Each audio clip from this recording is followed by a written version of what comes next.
This talk is given by Vanessa Zuisei Goddard, a writer and lay Zen teacher based in New York City. This talk, like all of Zuisei's talks, is offered freely.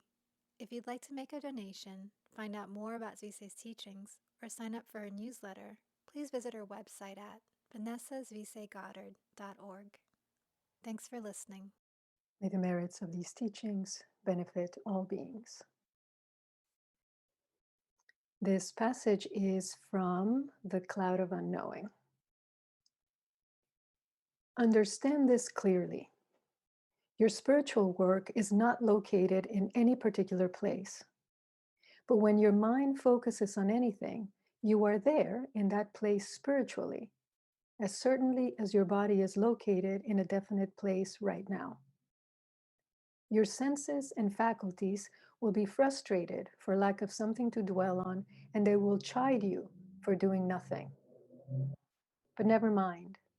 Go on with this nothing, moved only by your love for God, your love for reality. Never give up, but steadfastly persevere in this nothingness, consciously longing that you may always choose to possess truth through love, whom no one can possess through knowledge. For myself, I prefer to be lost in this nowhere, wrestling with this blind nothingness, than to be like some great master, traveling everywhere and enjoying the world as if I owned it. So, as many of you probably know, the Cloud of Unknowing is that 14th century mystical text that speaks so beautifully, so eloquently about the contemplative life and about what is required to attain unity with the divine, with the ground of being. It's one of those books that I keep close and reread often. And every time I do, I find something new, which tends to be true, of course, of the great spiritual texts of the great spiritual traditions. It's probably also true of the little known texts of the lesser known spiritual traditions. And this is really one of the things I love about spiritual practice. No matter how much you think you've seen or understood, there is always more. And this is truly something you can count on.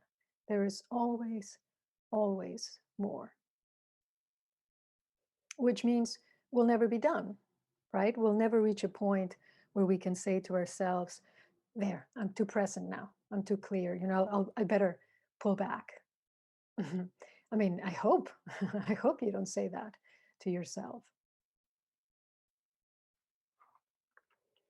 Last week, one of you suggested that I speak about the movement from the relative to the absolute, about the place where the two intersect. Or to put it another way, where the two realms intersect in us. And for some reason, I immediately thought of this text, which is not Buddhist, of course, but I think speaks well to the state of mind necessary to straddle both worlds, the world of form, the world of emptiness, the world of conventional truth, the world of ultimate truth, the sacred and the mundane. Most of us live mostly in the world of form, in the ordinary world, and we base our thoughts, our speech, our actions on what we can see and feel and touch. But ever since human beings have had consciousness, there's always been people who've been aware that there is more, that there is another realm, and that having access to it, as well as what is tangible and defined, is what gives us access to our full humanity. So that when we ignore the world of the spirit, and that's just one way to talk about it, a slightly awkward way to talk about it, but when we ignore or diminish it, when we deny it, we deny something in ourselves. We deny something which I think is not only true, but essential. So when you think of all the time and effort we're putting right now into understanding consciousness, which we don't yet understand, right? We don't understand how uh, an immaterial thought can bring about change in matter. How it can be that if just by thinking about this, I can lift this cup. We don't understand how that happens. And we assume that we human beings are the only ones who have this particular kind of consciousness, although we're already seeing that that's not true, that there are many animals and sentient beings, trees, for example, that have a particular kind of consciousness. But perhaps this uh, desire to see what more is there, perhaps that is unique to humans. I don't know if cats and dogs suffer in the way that we suffer, not existentially, that is, at least that they don't look like they are. But of course it's hard to know. But if we have ever wondered, why is life so difficult? And does it have to be this way? If we've wondered that, chances are that is why we're practicing. Because somewhere in us believes that there is another way. Right? And so here we are tonight, trying to see and understand and practice this different way. And different, not because it negates the ordinary world, really because it includes the more.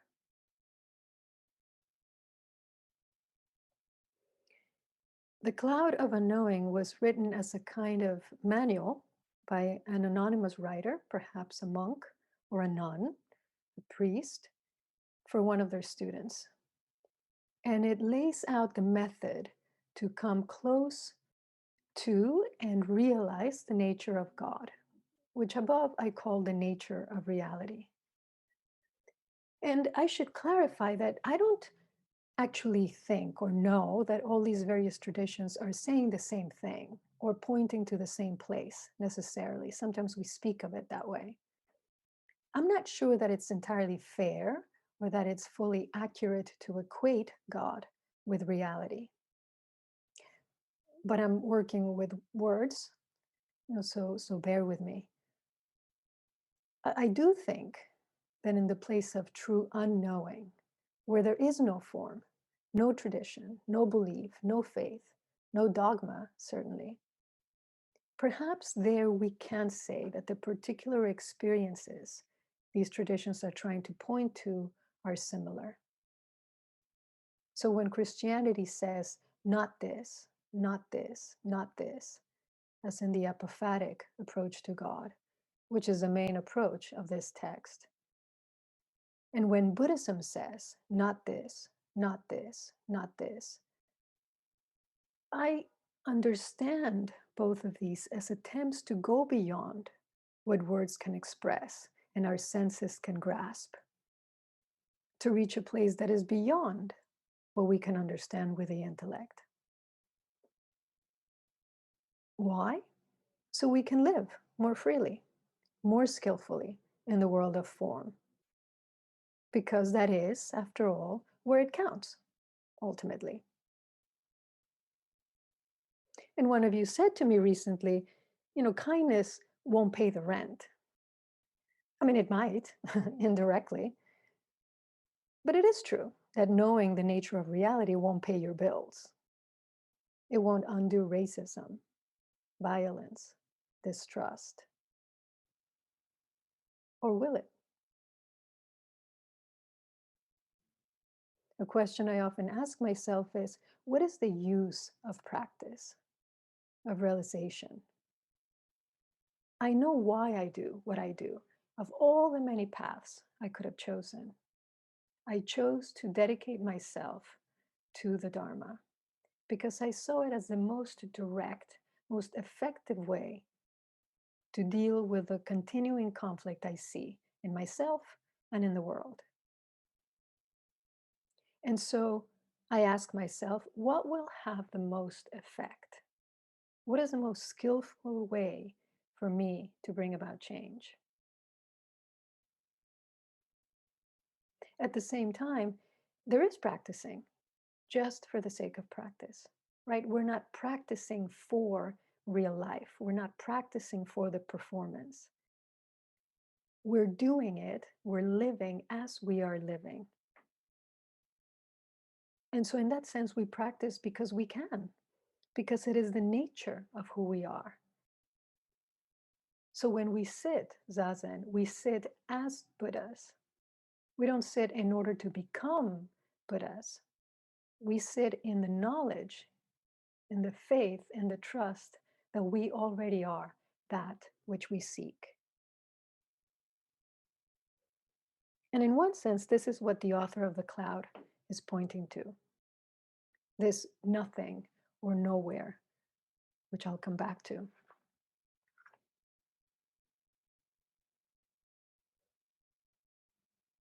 And part of the challenge of spiritual practice is that we're so used to measuring everything. We measure time, we measure space, we measure age and wealth and progress. We're constantly triangulating our position within our lives. And we do this because we want to know where we stand with respect to ourselves, with respect to others. We want to know. And even though some part of us senses that this probably won't work within the spiritual path, we measure anyway.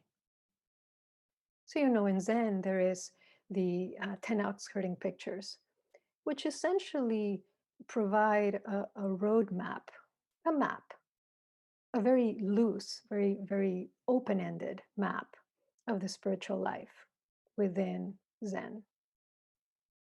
And at the monastery, Zen Mountain Monastery, there is a set of these pictures hanging in the dining hall.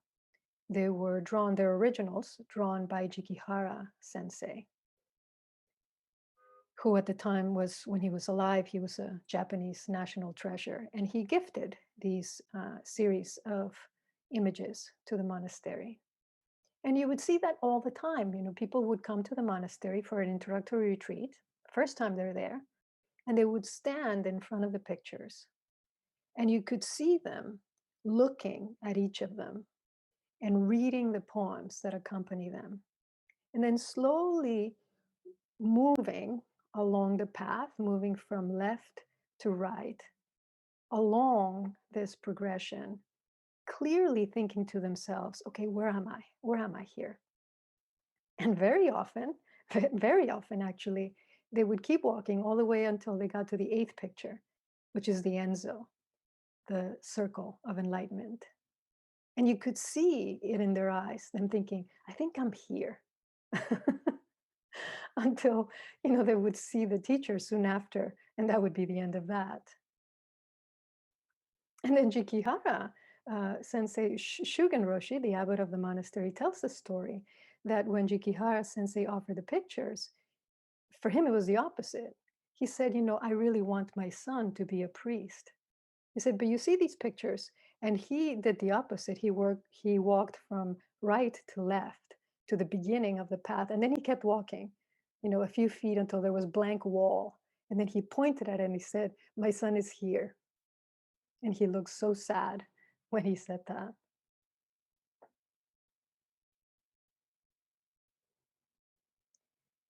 If we're fortunate, sooner or later we realize that much of what truly matters in life cannot be measured. It cannot be measured objectively. Love, health, happiness, insight, understanding, a general sense of well-being. I think of a day or a moment when you felt truly happy, truly contented. What were you doing? What was the source of your happiness? This is also something I think about. I think to myself, I'm here for a very brief period of time. How am I going to spend it? How am I spending it? What is occupying the accumulated hours and days and years of my life? And what is the effect of that on me, on those around me? How do I actually feel about the life I'm living? Not what I think I should feel, but what I actually feel. Many years ago, an experiment was conducted to try to measure happiness. And this was before cell phones. So the subjects were asked to carry a pager with them. They were given a clipboard. And, excuse me, the pager would go off at random times during the day. And they were supposed to stop what they were doing and then write down what they were doing and rate their level of happiness. And what the experimenters predicted was that people would feel happiest when they had free time, right? And on the weekend, when they could hang out, where they could, go out hiking or whatever, the ways that we spend our free time. Because this is so often how we frame our lives, right? There's the work week and there's the weekend, and we can't wait to get to the weekend. We just make it through the work week so we can get to what we really want to do. And so they predicted that this would be confirmed by the experiment. Instead, what they found was very interesting. What they found was that, hands down, people said they were happiest when they were having sex, which you just have to wonder how that worked. Like, hold on one second, honey, the pager just went off. I have to make a note here. I mean, how did that work? But that's what they said. In general, people said they were happiest during sex. After that, people reported being happiest not during the weekend, but actually at work when they were being challenged, when they were engaged in what they were doing. So this is so interesting. There is the gap, as I've spoken about before, between our expectation and then there's the reality. So it turned out that people actually preferred to be working and to be engaged, as I said, as they were working, and to just be hanging out on the couch watching Netflix. That did not give them the satisfaction, the contentment that we would have expected.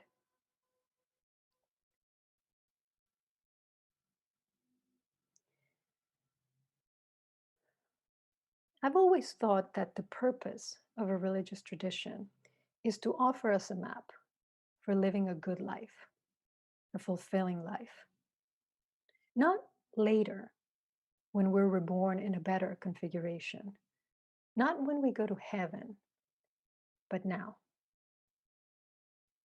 Now, in exactly the place that we find ourselves in, and exactly as the people that we are. This, to me, is what Buddhism is offering. And it's not easy, when you think about it, to find happiness in our current circumstances, with all our current flaws and limitations, with our wishes, our desire for things to be different. But I think it's even harder to keep chasing after future happiness. In fact, this is the very recipe for unhappiness, that dissatisfaction caused by the gap between where we are and where we want to be. We've talked about this. And so I think it's a complete disservice to think of Zazen as just meditation or mindfulness, as a tool to help you get to the goal of living a better life. It's a disservice to think of it as quiet time or alone time, time to be with yourself, even though I myself have described it that way now and then. The point of Zazen is not to be more calm or peaceful, to reduce your stress levels. Although if you're sitting consistently, it will most likely do all of those things. But that's not the point. The point is to get rid of all points, to do nothing and be nowhere. And if we can do that, then when we do need to do something and be somewhere, we'll be able to be there and do it more fully. And even though it sounds like I'm describing a causal relationship, it's not. If this, then that. That is one way to think about it, but it's not the only way. These two circumstances co-arise. You see, they're interdependent. So that's the difference between Buddhism and positive thinking or any other practice that promises a reward. There is no reward. There is just the doing itself and the non-doing.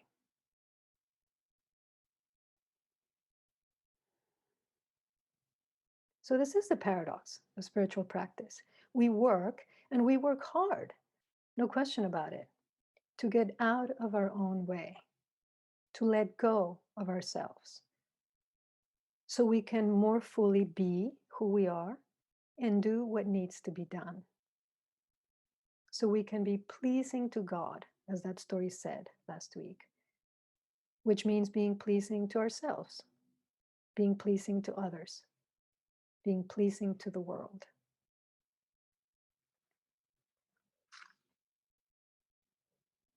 And so that saying from the book of the 24 philosophers, God is an infinite circle whose center is everywhere and whose circumference is nowhere. We can say the same thing in Zen. The center of this moment is everywhere, and its circumference is nowhere. This is what we mean when we say just sit, just walk, just eat. This is what we mean when we say just be the breath. And we say this so often and so easily, but how do you really do that? How do you get so close to the breath that it breathes itself? So it's not Suisei breathing, it's not Suisei practicing being the breath, it's just the breath breathing itself. And in that moment, there is no Suisei, there is no breath. There is nothing, there is nowhere. Nothing and nowhere that we can name. And this small shift, this nothing shift, changes everything. Do you understand?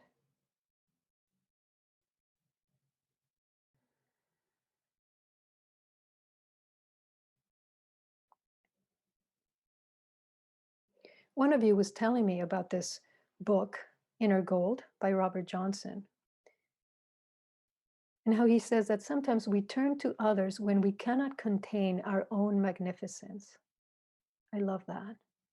We need them to hold the gold until we're able to hold it ourselves. Well, what do you think you're doing when you're sitting? Holding your own magnificence, remembering your own magnificence, being your own magnificence. How about that? You thought you were just focusing on the breath. You were just counting the breath, cultivating concentration. Instead, you are being magnificent. If we could truly do this, if we could sit as Buddha, live as Buddha, if we could believe and accept that we are magnificent, then there'd be no need for more. Then maybe we would see all there is to see, do all there is to do. Maybe that's what the Buddha saw when, after his enlightenment, he said, "My liberation is unshakable." And then there's the other side. There's Shakyamuni, the person. Maybe every once in a while he got up in the morning and thought, I don't want to get up. I don't feel like teaching. I just want to lie here and do nothing. Maybe as he got older. The sutra said from the moment he started teaching, he was never alone. Can you imagine? I think about that. I think about it with fear, with trepidation, and I think about it. So I have to imagine that sometimes he just didn't want to do it. Maybe he was short with his wife, with his son, his ex-wife, I guess, his son. Maybe he had bad days. We don't read this in the sutras. And I've said before that I really want to write this book where I write the Jataka tales and everything is not wrapped up virtuously at the end, where things don't actually work out. And the Buddha's okay with that. Maybe one day. One day I'll get to that book.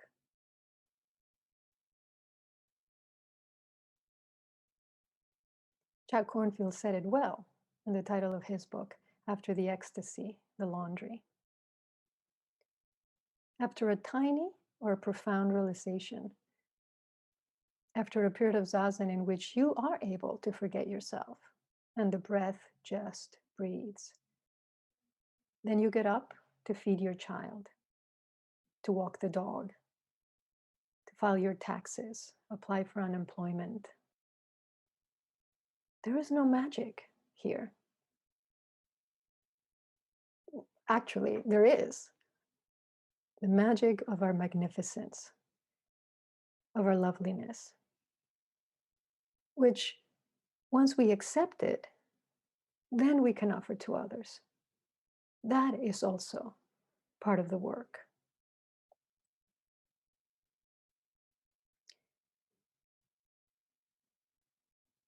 There's a story of a doctor who had to operate on a woman who had a tumor in her cheek. And he was able to remove the tumor, but he also had to sever the nerve right at the side there of her face, her mouth. And so her mouth was lopsided after the operation. And he's there in the room when the woman's wife comes to see her. So she's just come out of anesthesia. And they very lovingly, they very warmly hold each other, they touch each other. And the doctor is just standing back a little bit. And he's wondering, who are these people who are so close, so intimate? And then the woman, the patient, turns to the doctor and says, "Will my mouth always be like this?" And he says, "Yes, it will, because I had to cut the nerve." And she just nods. And the wife steps forward and says, "I like it. I think it's cute." And then the doctor says, and this is what he writes, "I understood who she is. And so I lowered my gaze, because one is not bold in the presence of a goddess." And he watches as the wife leans forward to kiss her wife's crooked mouth. And he can see how she twists her own mouth, her own lips, to accommodate to her wife's, to show her that their kiss still works. For more talks, to get more information about Zuisei's upcoming teachings, or to join her email list, please visit vanessazuiseigoddard.org.